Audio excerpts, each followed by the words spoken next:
What is going on, traders? We got a lot to talk about in this video, but before we start, like, subscribe, comment your thoughts below. Let's get into the video. So, we've been calling for this move for quite some time. I've been saying for maybe the past 5, 10 videos, I don't know, I lost count, that this drop is going to come. And we had our first sign of a drop coming last week when the SPY hit about 555, more or less. And I told you guys, I said I do think the SPY is going to head towards 550 at this point. I also said that the triple Qs at some point is going to want to revisit 460. And look where we are on both the SPY and the triple Qs.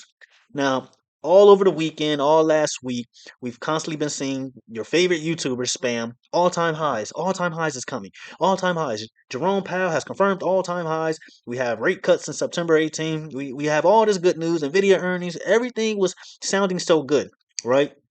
And you would think with all this good news that at some point we would at least get close to all-time highs. I mean, SPY is close, but the triple Qs is still not quite there, and it's actually further away from the point now, right? And so when we're talking about all-time highs, let's go down to the 4-hour time frame on the SPY. And this is what I've been saying for quite some time. I posted in the Discord. I even told you guys this maybe 2, 3 videos ago that until the SPY breaks above this zone right here, the supply and demand zone, I am not convinced that we are going to see all-time highs. I've said it. I've said it multiple times that I am not convinced until we break above the supply and demand zone at around 565, 566 range. Until that happens and we get a close and maybe a break and retest, I think more downside is on the table. And here we are. All right. So when we go to the daily time frame on the SPY, let's actually zoom out a little bit here. When we go to the daily time frame on the SPY here, we see that we've been trading in this channel. Now, I know people have been, traders have been watching these videos for quite some time, and I always talk about this channel. But for those of you who are new, we're on a daily time frame, and as you guys can see on the SPY, we've been trading in this channel for about a year now. We bounced here, we bounced here, we rejected all up here, and we failed to reach the top. Bears will reach the top once again. Bears have stepped in multiple times within this area, and now we are back below this channel. So what does this mean?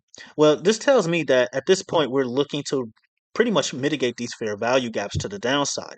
And the lowest fair value gap is at around 535, 537. Now, we're not going to talk about that target quite yet, but right now I do think the SPY is going to head towards 547 maybe sometime this week. And the reason why I think that is it only makes sense. One, we're already here. We're pretty much at the fair value gap. Two, we want to mitigate it. And three, we want to fill this gap as well. Now, there's a difference between fair value gaps and regular gaps, but regardless, it makes sense for us to pretty much mitigate this whole area and clear this area out at around 547, between 547 544 range.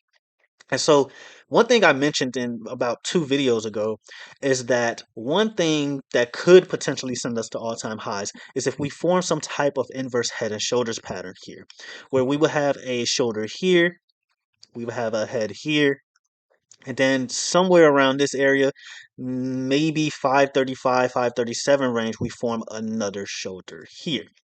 And so, what will make me really, really convicted that we may start heading towards all-time highs is if we somehow come all the way down here. And we don't even necessarily have to come down all the way down to 535, 537 range, but let's say we head towards maybe 544, for example.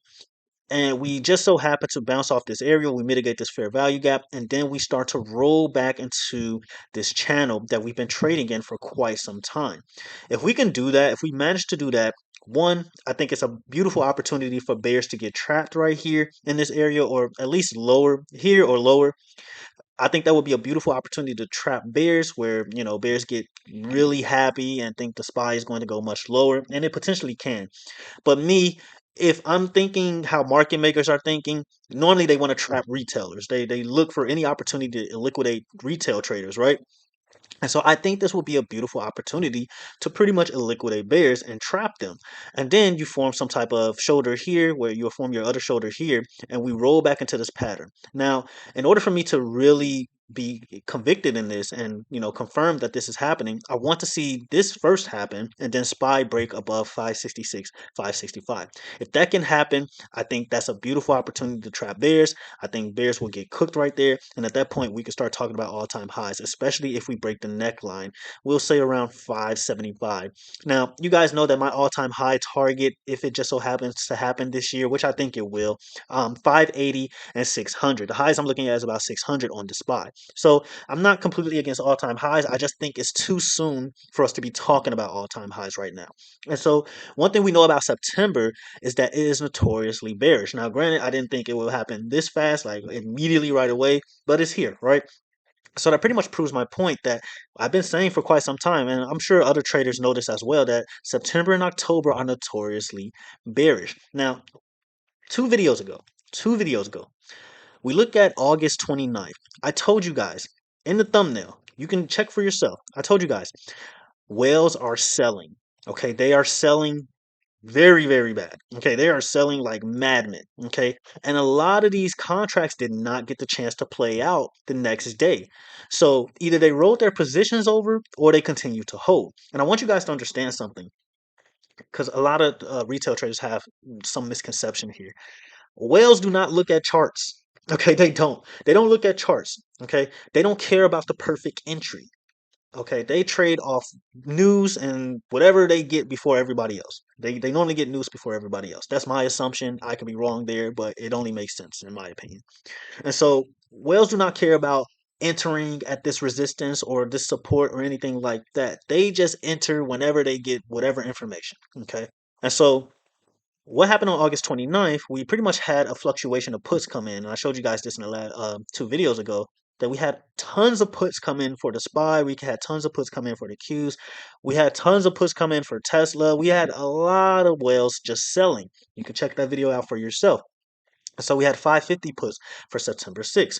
We had 555 puts for September 6th. A lot of these are currently in profit. Okay, a lot of these are playing out. So I showed you guys this. And then we look at the triple Qs. I mean, we can look at the triple Qs and see the same thing. A lot of whales were selling, right? And so I pretty much warned you guys about this move. Okay, so hopefully someone out there paid attention. I know Discord members are pretty much benefiting off this move today, and a lot of plays that we entered in the past, and we are continuing to hold up until today. And so again, I just think there's more downside to come. Now, do I think this is like the ultimate market correction? I don't necessarily think so. I think we're quite some ways off from there, but right now it's on the table. Right now it's on the table. If we continue to head further down, which I think we will, minus any retest or any dead cat bounces, we might be looking at a market correction here, guys. And so let's look at the triple Qs because I think I dragged the SPY long enough here. We look at the triple Qs. We're looking at the daily time frame. What do we see? Again, we're heading towards this fair value gap at around 457, 456. Now, I can't say for sure what's going to happen once we get here. I imagine there is opportunity for a bounce here. And if the SPY does have the potential to move a lot faster than the triple Qs, if that is the case. So we could be looking at the same scenario that we talked about on the SPY, where we're seeing a potential shoulder here. We got our head here, and then we form another shoulder around this area here. And it will be the same setup that I was talking about as in regards to the SPY, where if we do just so happen to form an inverse head and shoulders pattern, which wouldn't be confirmed unless we pretty much break the neckline, but let's say we do form another shoulder here and we just so happen to bounce here. Well, even if we form a shoulder here, until we roll back into this channel here, that is when I would think that all-time highs is on the table. But here's another thing I want you guys to pay attention to. So triple Q's daily time frame, right? This fair value gap. What happened? So I want to get rid of this real quick. And so we look at this fair value gap and we get a closer look. What happened? We pretty much retested it. So we broke down, we left it behind, and now we retested it. Well, not now, but we retested it and then we rejected it, right? We rejected it and then bears started to slowly take control. And what have I been telling you guys about these candles here? Look how much bears have been taking control. Bearish engulfing candle, small bullish candle, bigger bearish candle, smaller bullish candle, bigger bearish candle, bigger bearish candle, smaller bullish candle, bigger bearish candle. So we've been seeing you don't need volume and volume profiles or anything like that to see that bears have been slowly taking control every single day within the market and bulls are losing strength. It's right here. I mean, even when the market was bullish, you can see it clear as day. All you have to do is pay attention to the candles. Bigger bullish candle, slightly smaller bullish candle, bigger bearish candle than this one, healthy bullish candle, right? And you can see that bulls were taking over and then bears were losing weakness. You had a doji here, you had somewhat of a doji here, but as you guys can see, bulls have been taking over when we were going to the upside. You can say the same thing back here. So if you pay attention to the candles and just how big they are and compared to the other ones, you can see that who's taking control of the market. And right now it is clear as day that bears have been wanting to drop the market. And so when we're talking about consolidation and we're saying, oh, the market is consolidating above key levels, that means we're going to all-time highs.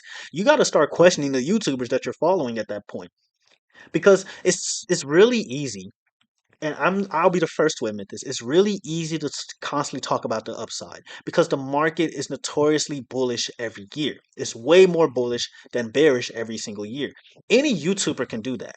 But the hard part and the skill that it takes to call a reversal or call a drop in the market, that's where skill comes in. Okay?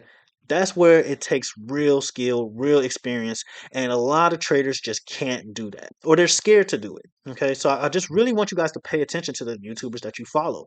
Another thing, if your YouTuber that you're following, whatever the case may be, they're not using an options chain, I would not listen to them. Okay, if they're not using an options chain, and you can ask them, they don't necessarily have to to advertise it on their YouTube channel. But if you ask them if they use options chain and they base any of their trades or based any of their decisions off options chain, and they don't, you probably don't want to follow them. Okay, that's just my thought process. Because why? If you're new to the channel, why? When it comes to options chain, that's where institutions trade. They show you what institutions trade. They show you what whales are doing, and you want to trade with the institutions. I don't care if you think the market is manipulated, whatever the case may be. If you can't beat them, you join them. Okay, simple as that. All right. So that's my little rant there. So when we're talking about the triple Qs, I do think the triple Qs is going to head lower. Right now, I'm just looking at this fair value gap at around five, I mean not five, 457, 456 range. But if we're looking at the daily time frame and we see this fair value gap all the way down to about the 440s, 445 range. Okay, so that is possible, but we're not going to talk about that until we get closer to that point. So right now, my first target is obviously 460. We're pretty much there already, and then 457, 456 range on the triple Qs. I don't think I talked about the SPY in regards to targets here, but 447, 547 is what I'm looking at right now. And then the lowest I'm looking at is about 545, 544 range. Okay. We'll talk about the next targets once we get closer to that point, or if we get closer to that point.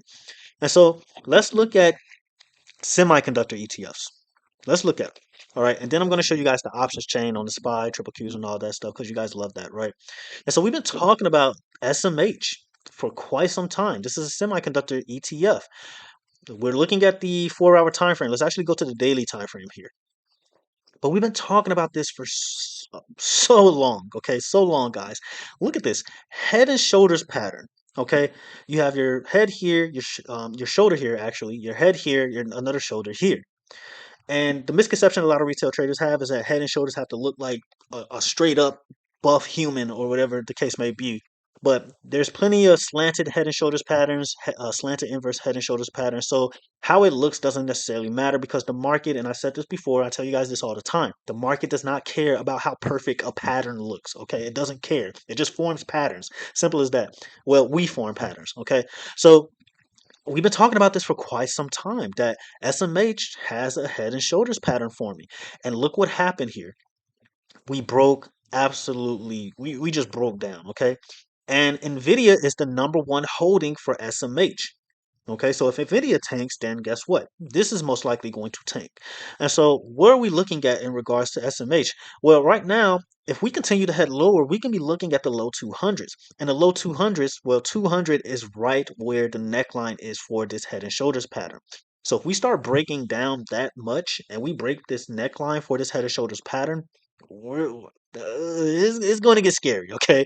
It's going to get very, very scary. Now, I don't necessarily think this whole thing is going to play out But I do imagine that maybe we see 180, 170, because there are gaps all the way to there are gaps down here. You got a gap all the way down to 170. You have a gap all the way down to 140s. So we could be heading as low as 140s. Okay. Now the measured move for this is a lot lower, I believe. I haven't actually tried it, but it looks a lot lower, so we'll just go by that. But in order, I guess we can do it now. Let's determine the measured move here. So we measure the top of the head to the bottom of the shoulder. We bring it down. Yeah, that's a lot lower. So it's about 120. Okay, so yeah, I can't say for sure if estimation is going to hit that lower, but if we are breaking the neckline of this head and shoulders pattern, that is a potential target. And so we've talked about this. We talked about this pattern for quite some time, and it looks like it's going to play out. We look at another semiconductor ETF, SOXX. I think Nvidia is the number two holding for this, and AVGO is the number one holding. But look what happened here. Another head and shoulders pattern. You have a shoulder here, head here, another shoulder here, and you're rejecting. This isn't the neckline, but you're rejecting this trend right here. I mean, super clean. Not only are you rejecting this trend, but you mitigated this fair value gap. So I got to get rid of this. But you mitigated this fair value gap, and you rejected it, and you broke down. I mean, you broke completely down, guys.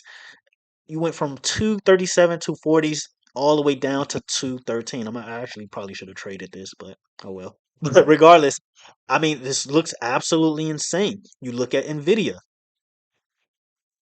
and I've said this in the Discord. If Nvidia gives up 117, this thing is heading towards 109, 108. I actually can show you guys that I've said this. Nvidia gives up 117, then watch for a move to 108. August 29th. Until then, a move to 125 is possible. Here's the chart. I showed you guys this chart in the Discord. I showed it on the channel. This drop is still in play until this is the zone I was talking about on the SPY. I said this drop is still in play until SPY breaks above the current zone. What current zone was I talking about? The zone that I literally just showed you guys a few minutes ago. This zone right here. This was the zone I was talking about. So I've been calling it since last week. Okay, that I am not convinced about this upside that we're getting on the SPY or the overall market. And when it comes to Nvidia, Nvidia breaks below 117. This thing is heading to 108. Look where Nvidia is now. It is, I mean, right on the money. Is it closed at 108, literally at 108, and after hours it pushed all the way down to 105.43. But let's talk about Nvidia while we're here. I'm gonna be honest with you guys. I think Nvidia is going to head towards 92. That's all I got. Right? No, I'm kidding. But regardless, I still think Nvidia is going to head to 92. I want to make that clear here. I mean, it's all here. So what I think is could potentially happen here if we don't get a dead cat bounce, because we do have a lot of fair value gaps that we're leaving behind. We have a fair value gap all the way to 117. So we're either looking at one or two moves. We're either looking at a move up to 117 where we retest it somewhere around this range. We get rid of these fair value gaps on a 4 hour time frame and mitigate them. And then we head lower all the way down here where we'll potentially form, I believe this will form a double top. I mean, not a double top, a double bottom on the daily time frame. And so let's look at the daily time frame and see how this will play out. So yeah, we forms maybe some type of double bottom here. That would be nice. Where you have a bottom here, you form potentially another bottom somewhere around this area, and then your neckline will be around 130. So that would be the move that I am looking for in regards to Nvidia. I think that would be an excellent buying opportunity in regards to shares. Me personally, I don't like Nvidia until it gets to like 60s or 70s. Then I'll talk about buying it. I'll probably buy something in replacement of it, maybe a ETF or something like that. But I think Nvidia, maybe we can dollar cost average. We'll see. We'll see how the Discord wants to play it out. But regardless, Nvidia, I think, is going to head towards the 90s. Okay, especially if it gives up 100. All right, if it gives up 100, this thing is probably going to plummet to the pits of hell. All right, so that's what I'm looking at in regards to Nvidia. Now let's look at the options chain because I know someone's going to ask. I get asked all the time. So let's go to the SPY. Whales are selling. This is August 3rd. I mean, not August 30th, September 3rd. So this is today. This is what happened today. Everything that came in, this happened today. Congratulations to the Discord members who took our spy puts and all that fun stuff. We made a decent amount of money today. So really happy about that. But yeah, 550 puts spy for September 4th. That's tomorrow. 555 puts. All of these, majority of these are in profit. Let's make that clear. Majority of these are in profit. When they came in, they majority of them are in profit. But as you guys can see, nothing but red. Nothing but red. And so we have 550 puts, right? And they expire tomorrow. Let's look at the ask and bid. So the ask, hopefully you guys can see this. So the ask is at 45,802. Your bid is at 34,000. You have a 8.17 million premium. But as you guys can see, I mean, we can go down and we can see that there is a lot of puts coming in with very high premiums. Okay, very high premiums. And majority of these are in profit. So this is why I say get you an options chain, trade with the whales, do not trade against them. I don't care how manipulated you think the market. If you think the market is manipulated, then if you can't beat them, join them. Join the manipulation. Okay. If you think the market is manipulated, join the manipulation. Like it only makes sense. Why are you fighting it? Okay, so get you an options chain. I'm gonna preach this all the time. Okay, you need options chain. All right, and if your favorite YouTuber or Discord, whoever you follow in Discord or who you're paying in Discords, they're not using options chain. You might want to question them. Okay, that's just my thoughts. Okay, but regardless, SPY, lots of puts coming in for SPY, triple Qs. I mean, you guys can screenshot this if you want. Maybe you want to follow some plays, whatever the case may be. I can't go over every single one. We'll take for forever. But 460 puts expire tomorrow. 462 calls expire tomorrow. We might get a dead cat bounce tomorrow. Who knows? But regardless, I mean, you have 440 puts for September 13th. That's next week. Now, let's actually check that. I want to check that. We have a 1 million premium. Okay, so I wouldn't take this because it's pretty neutral. So I wouldn't even take that in regards to the bid and ask. So not too much of a fan of it, but we were talking about 440 possibly being a move on the triple Qs. We have 450 puts for expiring tomorrow. Well, these premiums are low, so I won't even take that serious. 470 puts. I mean, nothing but red. We look at Nvidia. I mean, it just keeps going, guys. It just keeps going. You got 110 puts, 100 puts. The 110 puts are 38.1 million premium. The highest premium on this list. The highest premium. Your ask is 73,613. Your bid is 72,247. You would have made a killing with this play. You would have made a killing because where is Nvidia now? It's at 105. All right.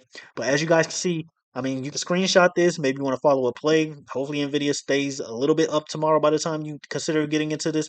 But I mean, this. Wait, hold on. Wait a minute. Wait a minute. Wait a minute. Wait a minute. What did I just see? 100 puts for September 13th. Okay, let's scroll over. 3.44 million premium. 19,000 ask, 11,000 bid. Yeah, Nvidia might drop. Okay, Nvidia might definitely head to the 90s.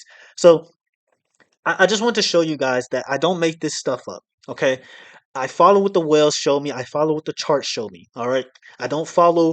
I'm not a strong believer in news and news influencing the market. I believe big tech moves the market. I believe that the market cares about purely earnings. And the reason why I don't believe news, I mean, look what happened last week. We had good news all last week. We had good Nvidia earnings. We had Jackson Hole event. We had Powell pretty much saying, doubling down, saying, hey, rate cuts are coming in September 18th. And look what happens today. And while all that was happening, guys, while we got all of that good news, look what was happening on August 29th. Look what was happening on the background. In the background, whales were selling the whole time. Again, get you an options chain. Okay, I can't stress this enough. You will see what is going on in the background. Your favorite YouTubers, oh, all time highs, all time highs. Whole time, this is happening in the background. I don't know.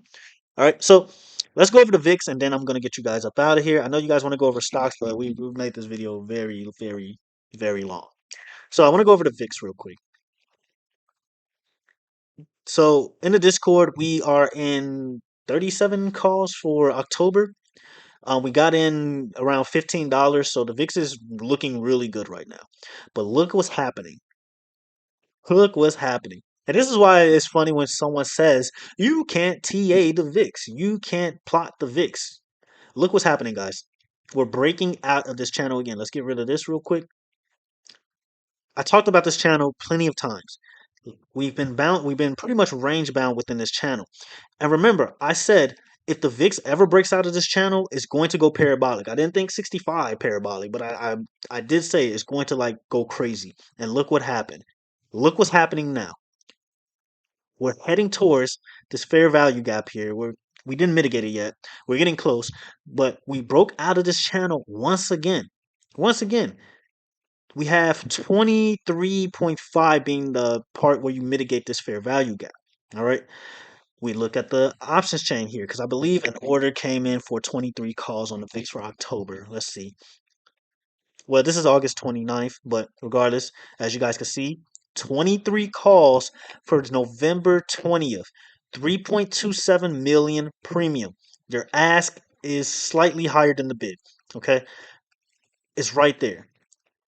I mean, and guess and look where we at. Where's this fair value gap at? It's at 23 people. All right, we go to today. I didn't check the VIX today, so I'm going to be in for a surprise just like you guys. You have a 20 call coming in. This is for next year, but regardless, it's in profit right now. 3 million premium. 95 call, we're not paying attention to that. 15 call for November and 12 calls for October. I don't make this stuff up, guys. Get you an option chain. All right. But that's really all I have for this video. In regards to the Discord link is in the description below. We made some really good profit today, guys. So you're missing out. All right. You're really missing out. Okay. Um, wait, actually, this is the wrong thing. Here we go. So we did Tesla puts, 200 puts for September 13th, 2.54. Those are currently in profit.